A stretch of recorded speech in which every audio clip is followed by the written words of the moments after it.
Hello દોસ્તો, કેમ છો? સ્વાગત છે તમારું મારા યુટ્યુબ ચેનલ પર। આજે હું પિંક સોસ પાસ્તા બનાવવાની છું। એની માટે મેં બધી જ તૈયારી કરી લીધી છે। તો ચાલો મારા રસોડામાં આજે આપણે પિંક સોસ પાસ્તા બનાવીશું। હવે આપણા પિંક સોસ પાસ્તા રેડી થઈ ગયા છે। હવે આપણે ગેસ બંધ કરી લઈશું અને એક પ્લેટમાં સર્વ કરી લઈશું। હવે આમાં આપણે ટામેટાની પ્યુરી નાખીશું। જે મેં બાફ્યા હતા એની છાલ કાઢીને મિક્સરમાં ક્રશ કરી લીધા છે। હવે લગભગ 2-3 મિનિટ માટે હવે આપણે આ ગ્રેવીને સાતળી લઈશું। મેં એક તપેલીમાં પાણી ગરમ કરવા મૂકી દીધું છે। હવે આપણું પાણી ઉકળવા માંડ્યું છે। હવે મેં 2 ટમેટા લીધા છે, એને વચ્ચેથી આ રીતના કાપ મૂકીને મૂકી દેવાના છે બાફવા માટે। લગભગ 5-6 મિનિટ માટે આપણે પાણીમાં ઉકાળી લઈશું। હવે ટમેટા બફાઈ ગયા છે, ખાલી છાલ નીકળે એટલા જ બફાવાના છે। હવે આપણે કાઢી લઈશું। મેં એક ફ્રાય પેન મૂક્યું છે, એમાં હવે આપણે 1 ચમચી જેટલું બટર નાખીશું।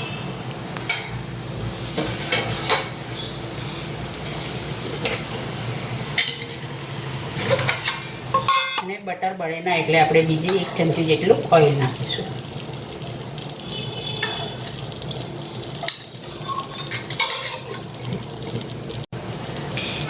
હવે આમાં આપણે ક્રશ કરેલું લસણ નાખીશું।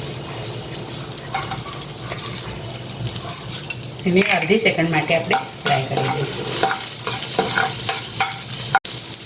એક ડુંગળી લીધી છે, એ નાખીશું। એને પણ આપણે અડધો સેકન્ડ માટે ફ્રાય કરી દઈશું।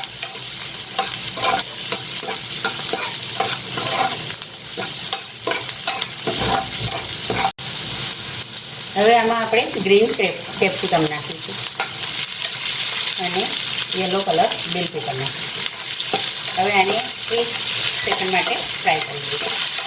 ખાસ ગેસ પર જ કરવાનું છે। હવે આમાં આપણે સ્વાદ પ્રમાણે મીઠું નાખીશું। પાસ્તા બાફતી વખતે મીઠ નાખ્યું છે, એટલે એ પ્રમાણે આપણે મીઠું નાખવાનું છે।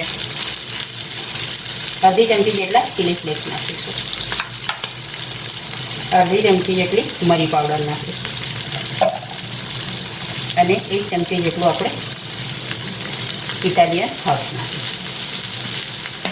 હવે આને ફરીથી આપણે 1 સેકન્ડ માટે સાતળી નાખીશું। હવે આમાં આપણે ટામેટાની પ્યુરી નાખીશું। જે મેં બાફ્યા હતા એની છાલ કાઢીને મિક્સરમાં ક્રશ કરી લીધા છે।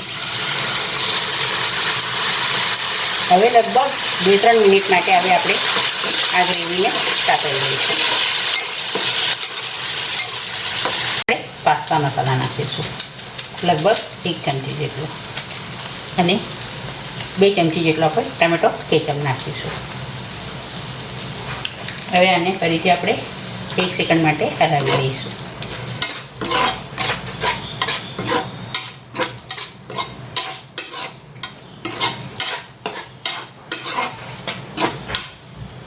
હવે આ ગ્રેવી આપણી રેડી થઈ ગઈ છે। ગ્રેવી કહો કે તમે સોસ કહો, રેડ સોસ, એ આપણે રેડી થઈ ગયો છે। હવે આપણે આને બાજુ પર મૂકી દઈએ। હવે આપણે વ્હાઈટ સોસ બનાવવા લઈશું। હવે એક કઢાઈમાં મેં બટર લીધું છે, હવે એમાં આપણે મેદો નાખીશું। 1 ચમચી જેટલો મેદો લીધો છે। હવે આપણે પહેલાં એને શેકી લઈશું। મેદો શેકાઈ ગયો છે। હવે આપણે એમાં ધીરે ધીરે દૂધ નાખીશું। એક સાથે નહીં નાખવાનું, નહીં તો ગાંઠા પડી જશે। અને મેદો બરાબર શેકી નાખવો, કેમ કે કાચો રહેશે તો પછી ટેસ્ટ સારો નહીં આવે એમાં।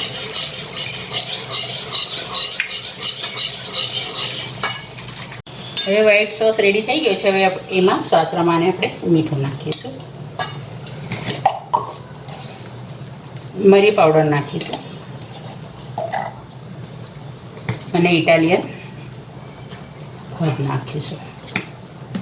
ફરીથી આપણે હલાવી લઈશું। એ વ્હાઈટ સોસ તૈયાર થવા આવ્યો છે। હવે આપણે એમાં ચીઝ ખમણી લઈશું।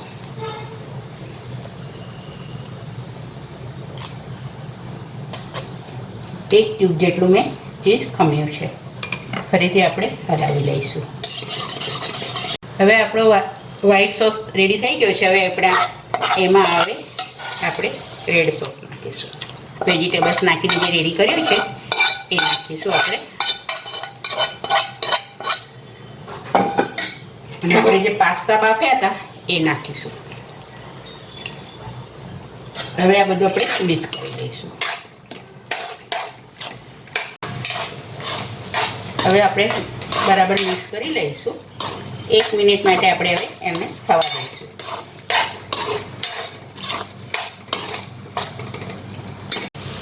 હવે આપણા પિંક સોસ પાસ્તા રેડી થઈ ગયા છે. હવે આપણે ગેસ બંધ કરી લઈશું અને એક પ્લેટમાં સર્વ કરી લઈશું.